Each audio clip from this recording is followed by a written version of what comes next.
Bismillah walhamdulillah wa salatu wa salamu ala rasulillah wa ala alihi wa sahbihi wa man ittaba'a huda. Amma ba'du fa. Aujourd'hui, le 30 du mois de Muharram de l'année 1444, après la hijra de notre prophète Muhammad sallallahu alayhi wa sallam, nous entamons cette 28e assise de notre série d'assises sur le commentaire du livre Les fondements de la Sunna ou sur le Sunna de l'imam Ahmad ibn Muhammad ibn Hanbal rahimahullah ta'ala. Cette assise sera l'avant-dernière, insha'Allah ta'ala, de notre série d'assises. Cette assise qui commence par la parole de l'imam Ahmed, rahimahullah, dans le sens, à titre d'exemple, le prophète sallallahu alayhi wa sallam dit, il y a 3 qualités, et quiconque les possède est un hypocrite. Puis il dit, rahimahullah, dans le sens, dans le but de faire peur. Le titre qui a été donné à cette partie est accepter les textes même si l'on ignore leur explication. Comme je l'ai dit à la fin de l'assise précédente, ceci est un grand fondement, un fondement très important, des fondements des gens de la Sunna. Le fait d'accepter les textes même si l'on ignore l'explication de ce texte. Est-ce qu'on comprend de cette phrase qu'on œuvre avec ignorance? Ce n'est pas ce qui est à comprendre de cette phrase, puisque les gens de la Sunna œuvrent selon une science certaine qu'ils ont. Comme cela, l'imam al-Bukhari, comme vous le savez, rahimahullah, dans son livre Sahih, a dit le chapitre, la porte de la science avant les paroles et les actes. Babul ilmi qabla al-qawli wal-amal. Donc, parmi les fondements des gens de la Sunna, est qu'ils apprennent avant de parler et d'œuvrer. Ce que nous comprenons de ce titre ici, comme je l'expliquais la semaine dernière à la fin du cours, est que les gens de la Sunna prennent et acceptent les textes qui sont venus dans le livre d'Allah tabaraka wa ta'ala et dans la Sunna authentique du messager d'Allah sallallahu alayhi wa sallam, et ceci sans les dénaturer, les contredire avec des idées qu'ils pourraient avoir, avec leurs propres raisons, leur raisonnement personnel et autres. Et ce fondement-là a déjà été évoqué par l'imam Ahmed au début de son épître, si vous vous rappelez. Et je vous avais dit la semaine passée que j'avais donné un autre titre aussi à cette partie-là, qui est, donc les titres qui sont donnés ici, ce ne sont pas des titres qui sont donnés par l'imam Ahmed, vous avez compris. J'avais donné un autre titre à cette partie-là qui est des exercices pratiques de ce que nous avons étudié précédemment. Donc ici, l'imam Ahmed rapporte certains textes qui vont nous servir à nous à appliquer certaines règles que nous avons vues dans le livre, dans cet épître. Il dit par exemple ici, à titre d'exemple, le prophète sallallahu alayhi wa sallam dit, il y a 3 qualités et quiconque les possède est un hypocrite. Il dit ici, un hypocrite, sallallahu alayhi wa sallam. Le Cheikh Rabi' nous dit, hafidahullah, lorsqu'il a parlé de l'hypocrisie, qui est le fait de présenter un aspect islamique et dissimuler la mécréance, puisque c'est ce que nous avons étudié la semaine passée, l'hypocrisie qui est idharu al-islam wa ibtanu al-kufr, donc afficher l'islam et dissimuler la mécréance. Il dit donc qui est le fait de présenter un aspect islamique et dissimuler la mécréance. Il a cité des hadiths qui parlent des signes des hypocrites. On a détaillé la semaine passée, si vous vous rappelez, que l'hypocrisie chez les gens de la Sunna est de 2 sortes. L'hypocrisie chez les gens de la Sunna est de 2 sortes. Comme la mécréance chez les gens de la Sunna est de 2 sortes. Comme l'association chez les gens de la Sunna est de 2 sortes. C'est-à-dire qu'ils font un détail au niveau des textes qui sont venus dans le Coran et dans la Sunna. Ils prennent les textes dans leur ensemble, dans leur globalité. Ils ne se contentent pas de prendre un texte et de le généraliser à la manière de Al-Khawarij et de Al-Mu'tazila et des gens de la bid'a de manière générale. Et c'est ce que veut dire ici l'imam Ahmed lorsqu'il évoque ces ahadith et ces points. Et c'est pour cela que ce passage a été appelé et titré par accepter les textes même si l'on ignore leur explication.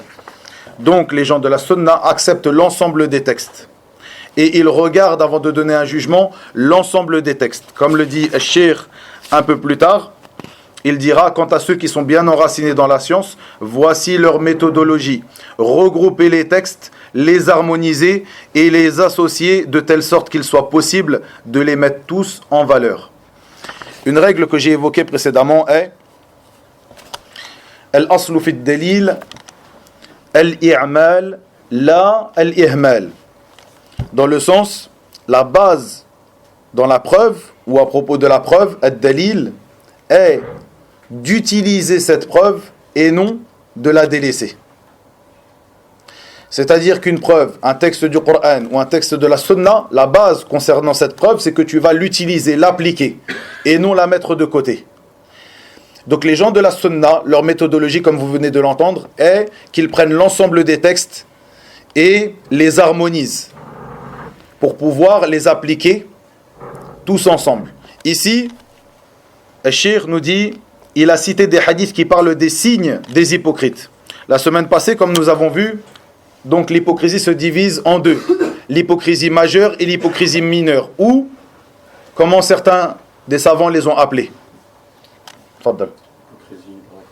L'hypocrisie dans la croyance et dans les actes. Ahsantum. Donc, an-nifaqu al-aqadi ou al-i'tiqadi wa an-nifaqu al-amali. Et donc, la grande hypocrisie ou l'hypocrisie majeure est laquelle? Dans la croyance. Et l'hypocrisie mineure est celle dans les actes, dans la pratique. L'hypocrisie majeure fait sortir de l'islam, puisque la personne affiche l'islam, mais dissimule la mécréance. Elle n'est pas rentrée dans le cercle de l'islam de base. Mais l'hypocrisie mineure ne fait pas sortir une personne de l'islam. De même que la mécréance majeure et la mécréance mineure. De même que l'association majeure et l'association mineure. À l'inverse de l'Khawarij et de l'Mu'tazila et des gens de l'innovation qui suivent leur méthodologie, ces derniers ne font pas de différence. Car pour eux, la mécréance est de la mécréance. Une personne qui a fait de la mécréance sort de l'islam. Une personne qui a fait de l'association sort de l'islam. Une personne qui pratique de l'hypocrisie sort de l'islam. Ils ne font pas cette différence à la manière des gens de la sunna. Et comme nous l'avons vu, même cette appellation de petite association ou d'association mineure et d'association majeure, comme de mécréance majeure ou de mécréance mineure et d'hypocrisie majeure et d'hypocrisie mineure, sont des termes qui trouvent leur base dans la sunna et la voie des compagnons du messager d'Allah sallallahu alayhi wa sallam wa radiyallahu anhum ajma'in. Par exemple, le prophète sallallahu alayhi wa sallam, lorsqu'il dit, ceci en réponse à ceux qui disent, vous inventez dans la religion des appellations, vous divisez le tawhid en 3 catégories. Vous divisez le shirk et le kufr et le nifaq en plusieurs catégories. Le prophète sallallahu alayhi wa sallam, il dit akhwafu ma akhafu alaykum ash-shirk al-asghar. Il dit la chose que j'ai le plus de peur pour vous, ou la chose que je crains le plus pour vous est le petit polythéisme ou la petite association ou l'association mineure. Donc nous voyons que le prophète sallallahu alayhi wa sallam a utilisé ce terme. De même, les compagnons, dans plusieurs de leurs paroles, comme dans la parole d'Ibn Abbas, par exemple, radiyallahu anhuma, qui était appelé donc l'interprète du Coran, dans l'interprétation de certains versets, comme certains versets de Surat al-Ma'ida, comme nous avons vu précédemment, détaille la mécréance en 2 sortes. Il dit mécréance majeure et mécréance mineure. Donc c'est une chose qui est venue dans la sunna et qui a été empruntée par les compagnons du prophète sallallahu alayhi wa sallam wa radiyallahu anhum ajma'in.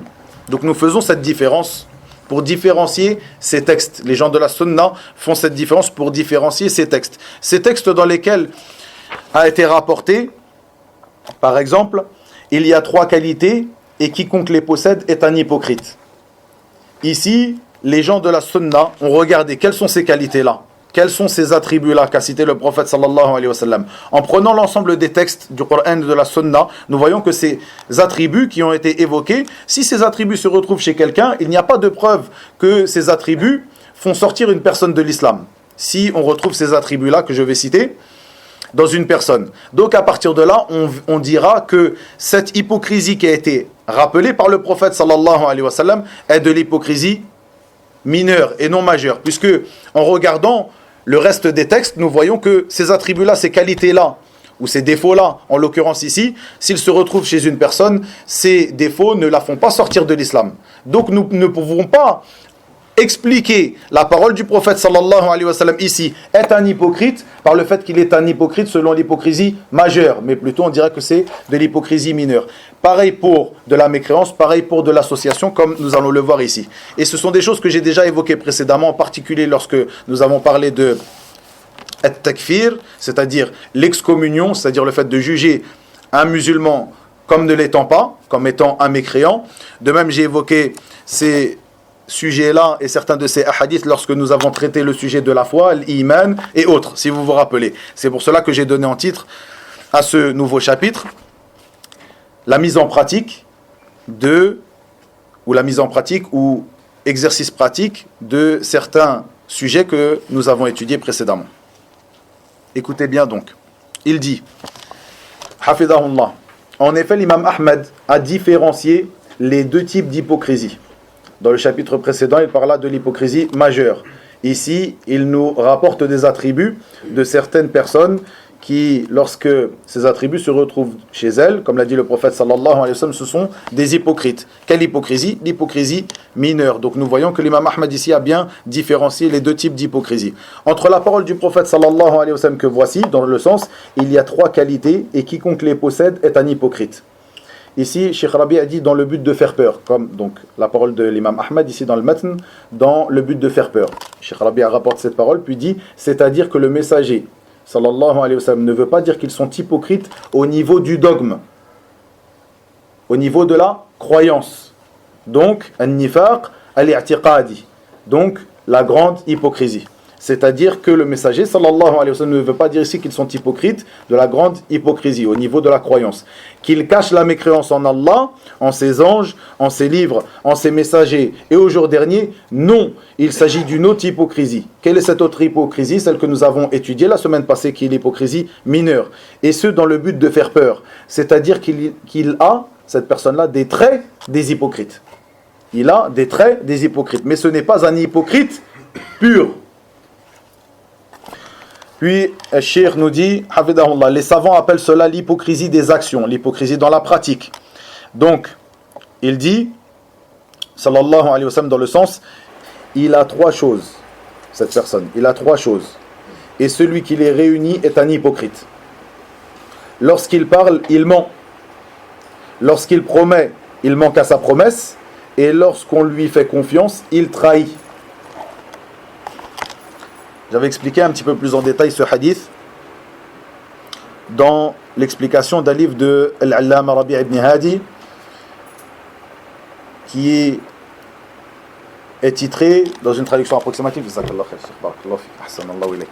qui est titré dans une traduction approximative comme aide-mémoire concernant le hadith dans le suivi et la croyance. Une série de cours que j'avais donné ici, il y a quelque temps. Et donc ce hadith, je l'avais expliqué, donc j'avais détaillé ces sortes d'hypocrisie un peu plus en détail encore, si vous voulez revenir à l'explication de ce hadith. Il dit donc, dans une autre version, il dit, sallallahu alayhi wa sallam, dans le sens, lorsqu'il se dispute, il devient pervers, et lorsqu'il signe un pacte, il trahit. Lorsqu'il signe un pacte, lorsqu'il prend un engagement, il trahit cet engagement. Puis, Cheikh de dire, ce sont des caractéristiques. Ceux-ci sont des caractéristiques. Est-ce qu'une personne qui, lorsqu'elle prend un engagement envers une autre personne, ne respecte pas cet engagement, est-ce que cette personne, on va la traiter de non-croyant? On va la faire sortir de l'islam? Non. Ceci, nous le savons par d'autres textes du Coran et de la Sunna, que cette personne-là aura commis un péché. Mais la croyance des gens de la sunna est que nous ne rendons pas mécréant une personne pour un péché qu'elle aura commis du moment que ce péché n'arrive pas à ce niveau de la mécréance majeure qui le fera sortir de l'islam. Malgré cela, le prophète sallallahu alayhi wa sallam a appelé cette personne-là comme étant un hypocrite. Donc comment comprendre cette parole en réunissant les textes? Et ceci est la voix des gens de la sunna. ce sont des caractéristiques. Cela s'appelle les caractéristiques des hypocrites. Pour ce qui concerne les actions, c'est-à-dire qu'ils n'ont pas de mécréance cachée. Donc ce sont des musulmans, ils n'ont pas caché la mécréance et affiché l'islam, ce sont réellement des musulmans. Mais ils peuvent en avoir. Ils ont des signes, on voit sur eux des signes de l'hypocrisie. C'est la raison pour laquelle le prophète sallallahu alayhi wa sallam a dit « Celui qui les réunit est un hypocrite avéré ». Il peut donc être un hypocrite à 100%, tout comme avoir l'hypocrisie des actions. Mais nous devons rester sur nos gardes face à celui qui manque à sa promesse, qui ment lorsqu'il jure, qui trahit lorsqu'on lui fait confiance et qui est pervers lorsqu'il se dispute. La science de la critique et de l'éloge. Al-jarh wa al-ta'dil. Ces attributs, comme on va le voir dans le cours après, la prière de Dhuhr, ces attributs qui, lorsqu'elle se retrouve chez une personne, est une personne qui sera critiquée et critiquable, de manière légiférée. C'est-à-dire que nous avons la médisance qui est un grand péché. Médire ton frère est un grand péché, comme il est venu dans les textes du Coran de la Sunna. Et afin de dégoûter et de faire fuir une personne de tomber dans la médisance, ce grand péché, Allah tabaraka wa ta'ala compara dans son livre la médisance, le fait de médire son frère, à manger la chair de son frère mort. C'est un très grand péché. Simplement cette médisance, qui est le fait d'évoquer ton frère selon une chose qu'il déteste, cette chose deviendra licite et autorisée, peut-être même recommandée, peut-être même obligatoire à certains moments. Et il te conviendra à certains moments de mettre en garde contre une personne, même si c'est un musulman, en rappelant certains de ses mauvais comportements. Et nous voyons que, de manière générale, les gens de la masse n'ont pas de problème à évoquer une personne en mal à certains moments, mais à certains moments, elle le réprouve. Ceci est une erreur. Du moment que nous rentrons dans les cas licites, de la médisance, ceci devient licite, peut-être même recommandé, peut-être même obligatoire. Et revenez, je l'ai déjà expliqué dans un sermon du vendredi comme dans plusieurs cours, revenez à la parole de Al-Hafidh al-Nawawi, rahimahullah, dans son explication du hadith sur la médisance dans le commentaire, son commentaire du Sahih de l'imam Muslim. Et pour quelque chose qui sera plus facile pour vous, le public francophone, à revenir vers cette parole, revenez dans son livre Riyad as-Salihin, lorsqu'il traite de la médisance. Il évoqua ces 6 points à propos desquels la médisance devient licite, ou ces 6 cas où la médisance deviendra licite. Et nous voyons dans ces cas, le 3e ou le 4e, je ne me rappelle plus exactement, jarhu ar-ruwah, le fait de critiquer les rapporteurs de la chaîne de transmission. Et il dit après cela, et il rentre dans cela, la mise en garde contre les gens de l'innovation et le conseil des musulmans. Et comme je l'ai dit, souvent tu verras les gens de la masse ne pas trouver de problème si par exemple une personne qui est de mauvaise moralité s'avance pour demander sa fille en mariage. Si tu ne le dis pas, et tu n'as pas le droit de ne pas lui dire, mais si tu lui caches les défauts de cette personne, il sera très en colère contre toi. Mais lorsqu'on parle de religion, bien sûr vous l'avez compris ici, c'est aussi un cas religieux, donc les défauts religieux de cette personne, mais si on parle de religion comme par exemple mettre en garde sur telle personne qui fait l'imama dans telle mosquée ou qui donne des cours dans telle mosquée ou autre, à partir de là, les gens diront non, là tu rentres dans la médisance, fais attention, c'est un grand péché, etc., etc., etc. Mais pour marier sa fille, tu es obligé de lui dire. Pour un commerce, acheter une voiture ou vendre une voiture, tu es obligé de lui dire. Il va commencer à t'insulter, à te dire tu es un kha'in, tu es un traître. Tu ne m'as pas dit que telle personne était quelqu'un qui était de telle et telle manière. quelle plus grande traîtrise que de se taire sur les défauts d'une personne qui viendra enseigner la religion aux musulmans dans les maisons d'Allah tabaraka wa ta'ala ou autres.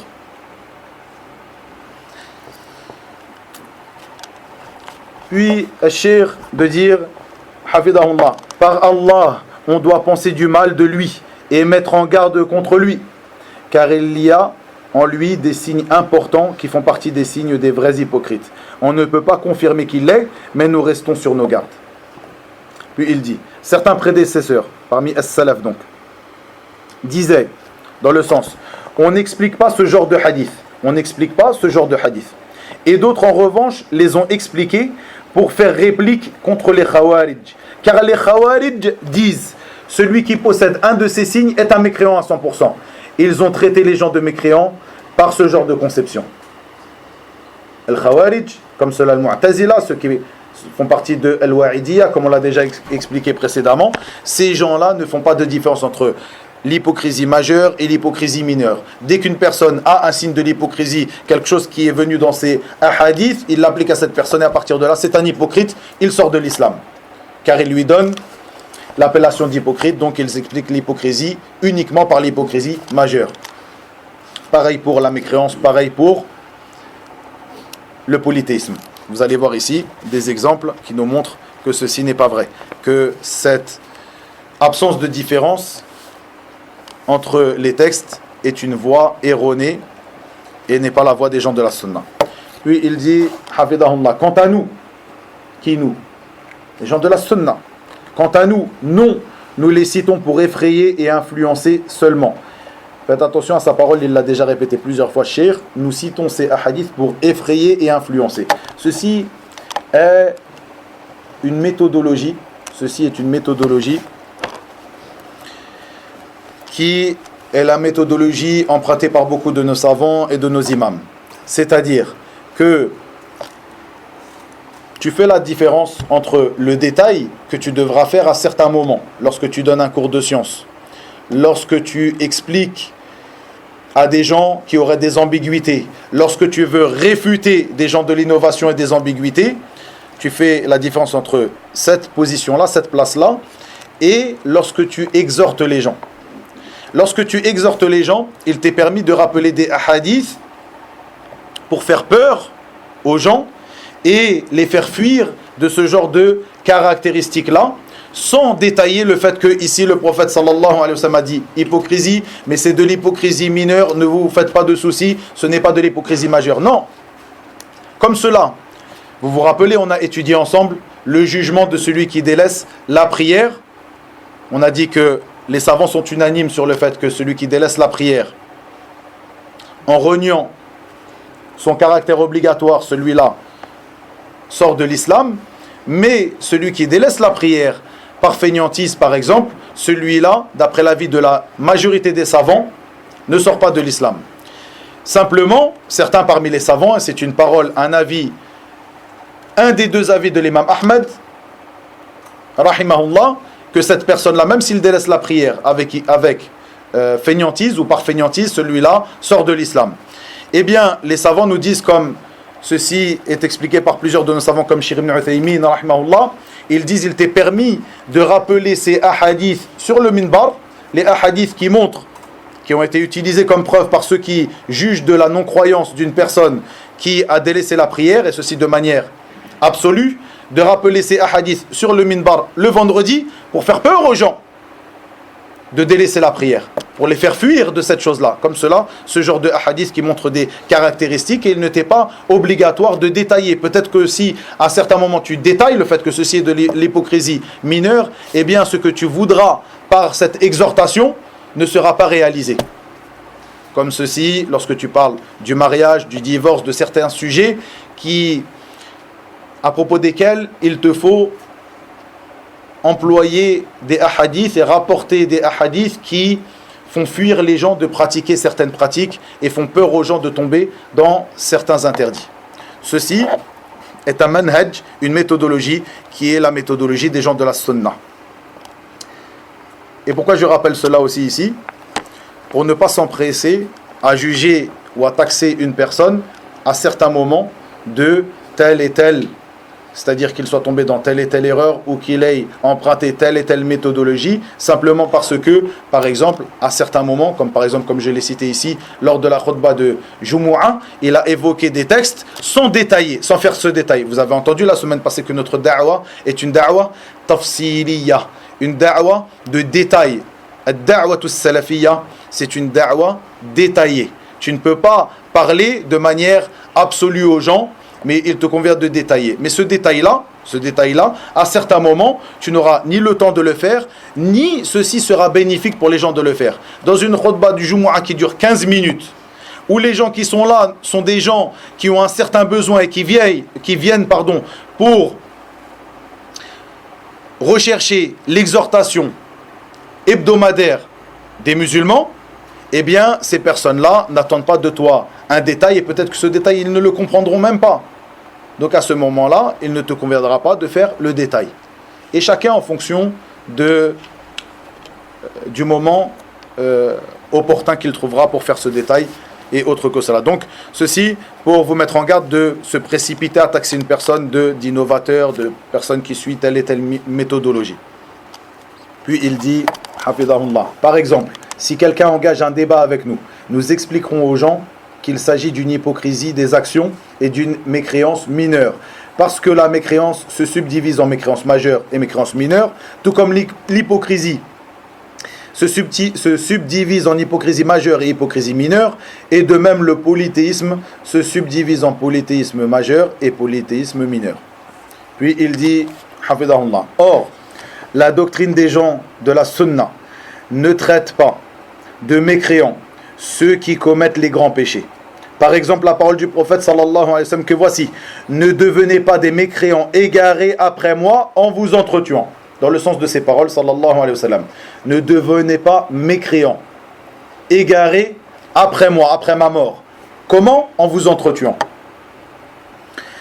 Les Khawarij traitent les autres de mécréants à cause de ce texte. C'est-à-dire que pour le Khawarij, si deux groupes de musulmans s'affrontent, ce sont des mécréants. Et vous voyez qu'ils ont utilisé cela pour taxer nombre et nombre de musulmans, et ceci depuis l'époque des compagnons du prophète sallallahu alayhi wa sallam et de ceux qui les ont suivis.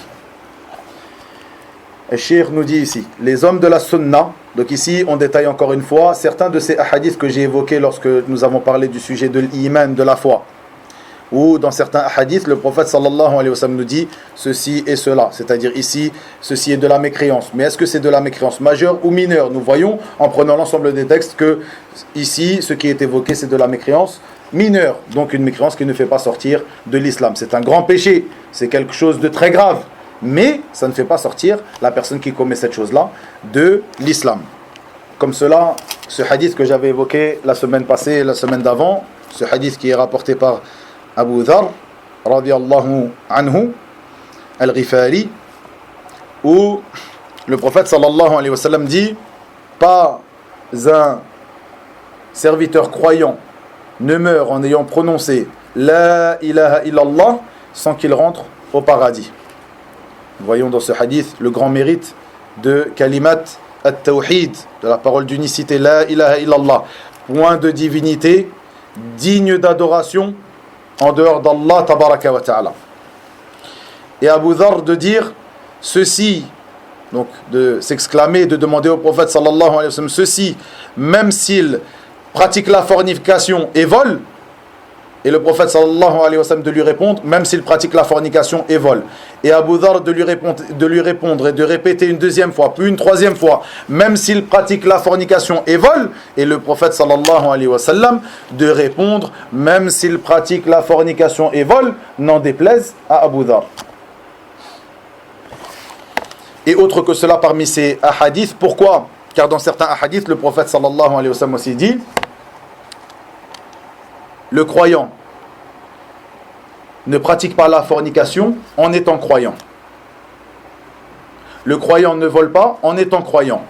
Et ces hadiths, qui sont des hadiths authentiques, ont été utilisés par le Khawarij à leur manière et en suivant leur méthodologie pour appliquer ce jugement de manière absolue à celui qui pratique la fornication, à celui qui vole, à celui qui fait des grands péchés. Cette personne-là n'est pas croyant. Le prophète sallallahu alayhi wa sallam a dit, il n'est pas croyant au moment où il pratique la fornication. Donc cette personne-là n'est pas croyant. Il est sorti de l'islam. Et pourtant, dans ce hadith, nous voyons que le prophète sallallahu alayhi wa sallam nous dit, comme il le dit à Abu Dharr, n'en déplaise à Abu Dharr, ce dernier rentrera au paradis. Du moment qu'il meurt en disant La ilaha illallah. Donc il rentrera au paradis, donc il mourra croyant. Ici donc il dit, Hafidahullah, les hommes de la sunna disent, non, ce n'est pas ainsi. Allah, tabaraka wa ta'ala, a dit dans une traduction approximative du verset, et si deux groupes de croyants se combattent, faites la conciliation entre eux. Si l'un d'eux se rebelle contre l'autre, combattez le groupe qui se rebelle jusqu'à ce qu'il se conforme à l'ordre d'Allah. Puis s'il s'y conforme, réconciliez-les avec justice et soyez équitables, car Allah aime les équitables, les croyants ne sont que des frères. Comment nous comprenons de ce verset que deux groupes de musulmans, même s'ils se combattent les uns les autres, ils sont croyants? Il dit ce sont des frères, il termine le verset par ce sont des frères, mais dans le verset, lorsqu'il parle de leur combat, de leur affrontement les uns contre les autres. Hein? Et si deux groupes de croyants se combattent, faites la conciliation entre eux. Aïe, Shabab. Faddal Salih. Ahsant. Ahsant, Salih. Barakallahu fik. Il dit, tabaraka wa ta'ala, si deux groupes de croyants se combattent. وَإِنِ اقْتَتَلَ طَائِفَتَانِ مِنَ الْمُؤْمِنِينَ. Si deux groupes de croyants se combattent, même s'ils se combattent, Allah Azza wa Jalla les a appelés croyants. Il n'a pas nié cet attribut, ce qualificatif de croyants à ces personnes, même s'ils se sont combattus les uns les autres. Il dit, Hafidahullah, Allah leur a témoigné la foi ainsi que la fraternité dans la foi, alors qu'ils se sont combattus. Les uns ont brandi les épées sur les autres. Mais si celui qui brandit l'épée pour combattre son frère pense que cet acte est licite, il est alors mécréant. Ici, un détail que nous avons déjà évoqué précédemment. Si une personne rend licite cette chose, qui est une chose interdite, à partir de là, il sera mécréant, il sortira de l'islam. Pourquoi? Pour avoir combattu son frère? Aya Shabab. Pour quelle raison? Pour avoir rendu licite cette chose qui est illicite. Faites bien la différence entre ces choses-là. Ici, cette personne-là sera rendue non-croyant, elle sera jugée de non-croyant. Pas parce qu'il a combattu son frère, pas parce qu'il aura pratiqué la fornication, pas parce qu'il aura volé, toutes ces choses-là qui sont des grands péchés, sans aucun doute, mais parce qu'il aura rendu licite ici cette chose, qui est une chose illicite.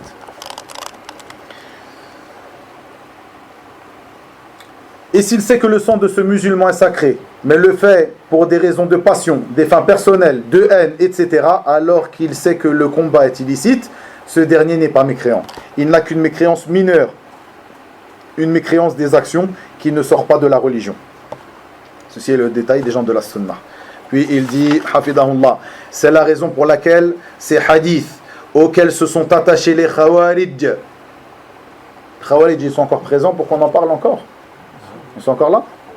Hein? Vous en connaissez? Bien sûr, ils sont encore là. Ils sont encore là. Certains d'entre eux ont des ambiguïtés de cette méthodologie, la méthodologie de l'Khawarij. C'est-à-dire qu'on voit que ces gens-là ne sont pas des Khawarij purs et durs, mais ils ont des ambiguïtés. Et ces gens-là, ils sont nombreux. Et comme je l'ai dit, beaucoup des gens de la masse qui n'apprennent pas leur religion tombent dans des ambiguïtés de l'Khawarij, comme on l'a déjà évoqué. Beaucoup des gens de la masse, lorsque tu leur dis tel et tel, même sans que tu leur dises, ils jugent d'eux-mêmes de telle personne ou de telle personne, parmi, par exemple, les gouverneurs des musulmans, comme étant des non-croyants. Il est sorti de l'islam, regardez ce qu'il fait. Et il aura commis combien de transgressions? La transgression de la méthodologie des gens de l'islam, de la méthodologie des gens de la sunna, lorsqu'ils commencent à parler sur les défauts du gouverneur en public, puis rappeler certains de ses défauts, sans même s'enquérir de la véracité de cela, puis juger de ses défauts comme étant de la mécréance majeure, c'est ce que nous comprenons chez cette personne lorsqu'il dit regarde, ce n'est même pas un croyant, il a fait telle et telle chose. C'est une réalité. Ça veut dire que ces ambiguïtés-là, même si al-Khawarij pur et dur, il y en a encore, mais ils ne sont pas aussi répandus que ces gens qui ont ces ambiguïtés de la voie de al-Khawarij. Cela, il y en a plein. Et même, comme on l'a vu la semaine passée, des gens qui affichent la sunna. Comme l'a dit Cheikh lorsqu'il parlait de l'hypocrisie, il parla de l'hypocrisie. La base de l'hypocrisie, c'est d'afficher l'islam et de dissimuler la non-croyance. Et il dit aussi, si vous vous rappelez, comme nous avons lu la semaine dernière, que certaines personnes affichent la voie, l'appartenance à la voie des gens de la sunna, mais en réalité, ce ne sont pas des gens de la sunna. Combien sont-ils? C'est pour ça qu'il n'est pas un bon jugement de ta part lorsque tu juges une personne simplement par sa barbe, son qamis coupé au-dessus des chevilles, et certaines personnes lorsqu'il te dit Cheikh Ibn Uthaymin a dit, Cheikh Al-Albani a dit, et à partir de là tu dis cette personne-là est un salafi. Plutôt, nous voyons, et je le rappellerai encore une fois avec un peu plus de détails lors de notre assise après la prière, cette parole très importante de ce grand imam de la sunna, dans son livre important, ce traité des gens de la sunna. Rapprochez-vous s'il vous plaît les frères pour faire de la place ceux qui arrivent. Barakallahu fikum. Qui est titré Sharh Sunna de ce grand imam, donc l'imam al-Barbahari. Lorsqu'il dit il n'est pas autorisé à une personne de dire d'une autre un tel est une personne des gens de la sunna jusqu'à ce qu'il sache hatta ya'lam, jusqu'à ce qu'il sache, pas qu'il pense, qu'il conjecture sur le fait que cette personne est peut-être éventuellement des gens de la sunna. Hatta ya'lam annahu qad ijtama'at fihi khisal as-sunnah. Jusqu'à ce qu'il sache, qu'il a une science que cette personne-là, les attributs, les fondements de la sunna se soient réunis tous en lui.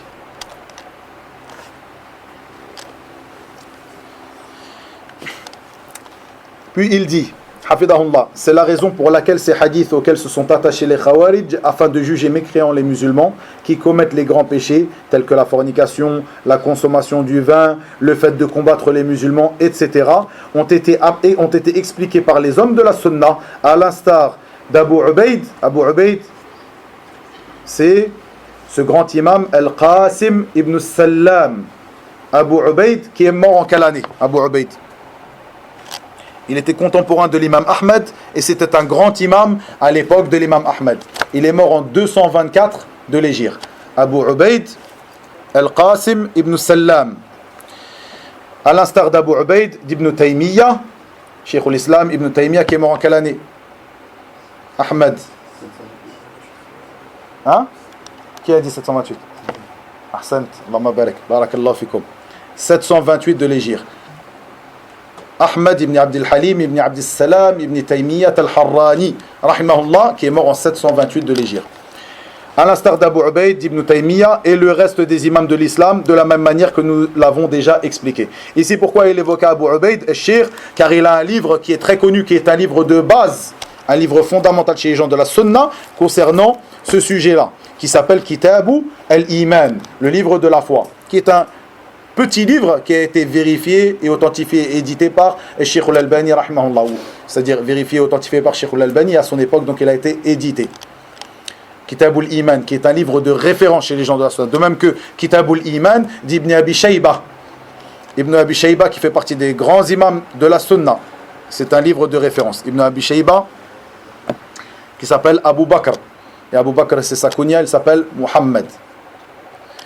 Donc il s'appelle Abdullah, pardon, son père s'appelle Muhammad, Abdullah ibn Muhammad. Donc, et Cheikh l'Islam ibn Taymiyyah, pourquoi il évoque Cheikh l'Islam ibn Taymiyyah? Ceci est important car il a deux livres très importants qui traitent de la foi, qu'il a appelé ces deux livres-là Al-Iman. Et les gens de science les ont appelés Al-Iman Al-Awsat ou Al-Iman Al-Kabir. Donc, le livre de l'Iman moyen, et le livre de l'Iman, le grand livre de l'Iman, de la foi. Donc le livre moyen de la foi et le grand livre de la foi. Et en réalité, l'Iman ou l'Awsat, donc le livre moyen de la foi, en réalité c'est l'explication du hadith de Jibril. C'est pour ça que parfois il est édité sous ce titre, explication du hadith de Jibril, et parfois sous Al-Iman al-Awsat. Et Al-Iman al-Kabir, c'est Kitab al-Iman de Cheikh al-Islam Ibn Taymiyyah. Moi-même, ce qui est à retenir, c'est que c'est un livre très détaillé, où Cheikh explique tout ce qu'il y a à savoir sur la foi et la méthodologie des gens de la sunna et la méthodologie des gens de l'innovation, et il les réfute de la meilleure des manières dans ce livre-là, ou dans ces deux livres-là, et en particulier dans Al-Kabir, puisque Al-Kabir c'est comme une explication de son livre La foi, le moyen, donc le plus petit livre, le plus petit ouvrage qui traite de la foi. Puis il dit, de même le hadith suivant, le fornicateur n'est pas croyant lorsqu'il fornique, comme je l'ai évoqué précédemment. Puis Cheikh nous dit, la sharia se comprend dans sa totalité. Ici le résumé de ce que nous avons vu aujourd'hui et de ce que nous avons vu dans l'introduction de ce livre et de ce que nous avons vu étudier tout au long de notre étude de ce livre. La sharia se comprend dans sa totalité, c'est-à-dire la législation d'Allah tabaraka wa ta'ala, la religion d'Allah tabaraka wa ta'ala se comprend dans sa totalité, et ce en regroupant les textes. Mais ceux qui ont au cœur une inclination vers l'égarement mettent l'accent sur les versets équivoques, cherchant la dissension en essayant de leur trouver une interprétation. Comme vous le savez, ceci est une partie d'un verset de Surat Al-Imran que j'ai déjà rapporté à de nombreuses reprises. Ceci est la voix des gens de l'innovation. Ceux qui mettent l'accent sur les versets équivoques, ces gens qui ont une inclination vers l'égarement, qui mettent l'accent sur des versets équivoques, cherchant la dissension en essayant de leur trouver une interprétation. Nous l'avons vu dans Hadith Yazid al-Faqir. Yazid al-Faqir, lorsqu'il était venu voir Jabir ibn Abdillah avec un groupe de Khawarij, et que Jabir ibn Abdillah l'avait conseillé, ce hadith qui est appelé comment? Ahsant, hadithul jahannamiyin. Ces gens, qui sont les jahannamiyoun? Damien, tfaddal. Ahsant, ce sont les croyants qui passeront par l'enfer avant, qu'Allah nous en préserve, avant de terminer au paradis. Ils seront appelés par les gens du paradis al-jahannamiyin. Pourquoi? Parce qu'ils sont passés par Jahannam. Donc ce hadith, de même que le hadith que j'avais déjà évoqué sur le débat qu'a eu Abdullah ibn Abbas radiyallahu anhuma contre al-Khawarij. Tous ces gens de l'innovation se retrouvent dans certaines caractéristiques. Parmi ces caractéristiques, déjà quand tu prends les caractéristiques des gens de la sunna, tu sais que l'inverse de ces caractéristiques, le contraire, se retrouvera chez les gens de l'innovation. De même, ou, comme je l'ai dit, faites bien attention, ou une de ces caractéristiques, comme un de ces fondements, comme on l'a déjà dit, barakallahu fikum, ce n'est pas une condition pour qu'une personne sorte de la sunna, fasse partie des gens de l'innovation, d'avoir été à l'encontre de l'ensemble de ses fondements. À partir du moment où elle a été à l'encontre d'un seul de ses fondements, elle ne fera pas partie des gens de la sunna. Il peut croire en l'ensemble de ses fondements, mais voir la légitimité de la révolte contre le gouverneur, ce sera un khariji. Voilà karama. Ce sera un khariji, et nous ne nous arrêteront pas sur le fait que sur les noms et attributs, il voit comme les gens de la sunna sur tel et tel point, il voit comme les gens de la sunna. Non, il a été à l'encontre d'un des fondements. Sinon, pourquoi appelons-nous ça un fondement? Qu'est-ce que veut dire un fondement? Nous l'avons déjà étudié par le passé. Barakallahu fikum. Et ceci donc est la voix de l'ensemble des gens de l'innovation, le fait qu'ils mettent l'accent sur des versets à équivoque. Et ils cherchent à semer le trouble et la dissension en essayant de leur trouver une interprétation. Quant à ceux qui sont bien enracinés dans la science, voici leur méthodologie, leur manhaj. Regrouper les textes, les harmoniser et les associer de telle sorte qu'il soit possible de les mettre tous en valeur. Puis il dit, hafidahullah, ce qui est à retenir, c'est que celui qui dit à son frère, ô mécréant, l'un des deux l'est. Vous connaissez ce hadith? En fait, sallallahu alayhi wa sallam dit, dans le sens, celui qui dit à son frère, celui qui taxe son frère de mécréant, eh bien, cette parole revient vers lui si cette personne n'est pas un mécréant, comme il est venu dans plusieurs versions de ce hadith. Qu'est-ce que ça veut dire? Est-ce qu'une personne qui taxe son frère mécréant, il lui dit, tu es un mécréant, et que cette personne n'est pas un mécréant, cette parole revient sur lui et lui-même devient un mécréant? comment comprenons-nous ce hadith, malgré que le prophète sallallahu alayhi wa sallam ici a bien employé le terme de mécréant. Quelle est cette mécréance? Nous comprenons ce hadith à la lumière des textes et à la lumière de la méthodologie des gens de la sunna, le fait qu'il existe deux sortes de mécréances, mineures et majeures. Donc à partir de là, nous savons par d'autres textes que le fait de taxer son frère de mécréant fait partie des grands péchés, mais ceci n'est pas de la mécréance. Ou si ceci est de la mécréance, comme il est venu dans ce hadith, à partir du moment où nous n'interprétons pas ce hadith, nous dirons que c'est de la mécréance mineure et non majeure. Lorsque l'on dit que ce n'est pas de la mécréance, c'est-à-dire ce n'est pas de la mécréance majeure. Et si nous disons que c'est de la mécréance, comme il est venu dans le hadith, quelle sorte de mécréance? Donc détail de la mécréance mineure. À l'inverse de l'Khawarij, qui eux ne font pas de détails.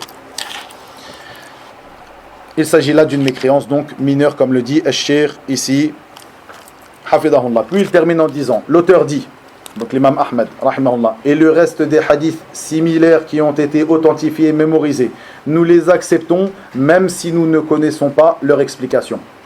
Nous pratiquons ces textes même si nous ne savons pas comment pratiquer un texte?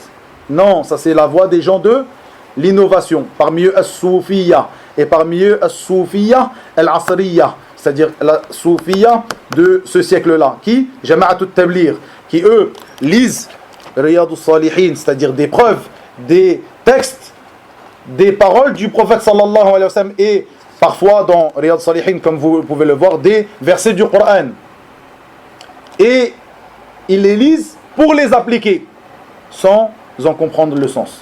Ce n'est pas parce que tu as lu une parole du prophète sallallahu alayhi wa sallam que cette parole, tu l'as comprise et tu peux l'appliquer directement. Certes, il y a des textes que tu peux comprendre, il y en a d'autres que tu ne peux pas comprendre. Juste une petite anecdote, entre guillemets. Une personne qui... C'est une histoire vraie, donc. Une personne qui avait son enfant en bas âge qui était malade en Égypte. Elle a eu vent du hadith qui se trouve dans les deux recueils authentiques, où le prophète sallallahu alayhi wa sallam dit dans le sens de ses paroles, certes la fièvre vient du souffle de l'enfer.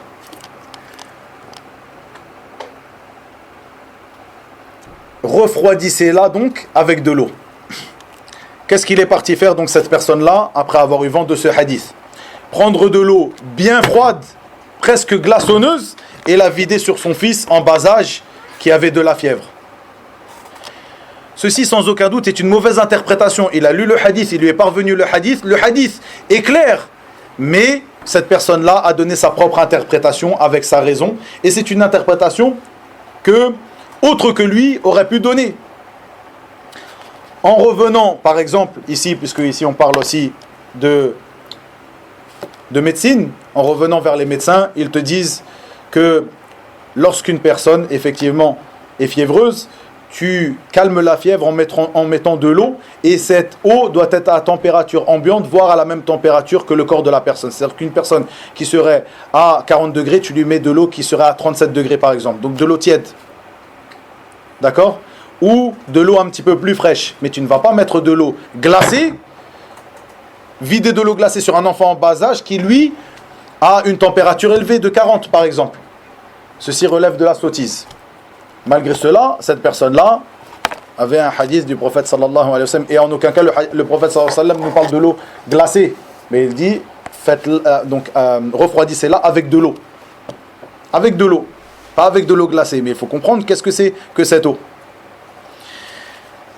Donc on a un exemple d'une personne qui a voulu suivre la sunna avec un hadith, mais qui a fait du mal plus que du bien.